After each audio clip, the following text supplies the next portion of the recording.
m'appelle Mboui Kabunda, je suis professeur de relations internationales et études africaines à l'Université autonome de Madrid, où j'enseigne depuis plus d'une décennie. Le bilan que l'on puisse faire aujourd'hui de plus de 60 ans d'expérience d'intégration et qu'on fait parfois du surplace, non?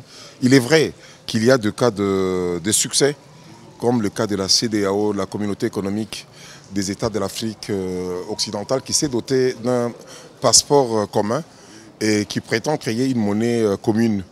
Il en est de même de la SADC, la communauté du développement des pays de l'Afrique méridionale ou l'Afrique australe, où on a essayé d'adopter un système d'harmonisation des systèmes de transport, mais aussi le projet de création d'une zone monétaire.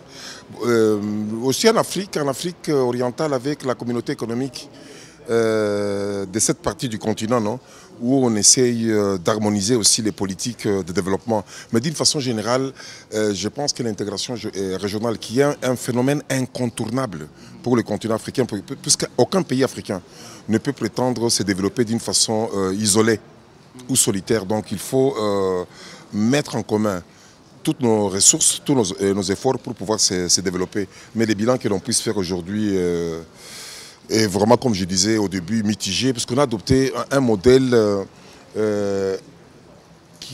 qui n'est pas correct d'intégration régionale, qui consiste à créer les zones monétaires et les zones de libre-échange, comme on les appelle. Mais comment est-ce qu'on peut arriver à créer ces zones, ces unions douanières, sans avoir préalablement les capacités de production? Il y a deux approches. Certains prétendent qu'il faut y aller par cercle concentrique, commencer par la sous-région, passer par la région pour arriver au niveau continental. D'autres disent qu'il faut commencer au plus haut niveau fédéral avant d'arriver à la région et même au niveau national.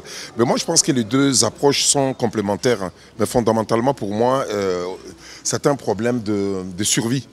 Et on n'a pas du temps à perdre. Je pense qu'il faudrait déjà penser à créer les États-Unis d'Afrique. Moi, ça me préoccupe parce que finalement, c'est l'Europe qui est en train d'éduquer aux Africains l'agenda, aussi bien économique que politique. Bon, l'Europe est intéressée pour son problème de sécurité, le problème de lutte contre l'immigration.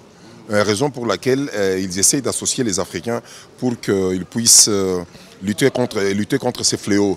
Bon, c'est vrai, on ne peut pas les perdre de vue, mais je pense que ce sont les Africains qui doivent eux-mêmes définir leur agenda, qui consiste à donner priorité aux problèmes de développement économique et d'intégration régionale. Il parle au fond, Sa Majesté, du problème de développement endogène.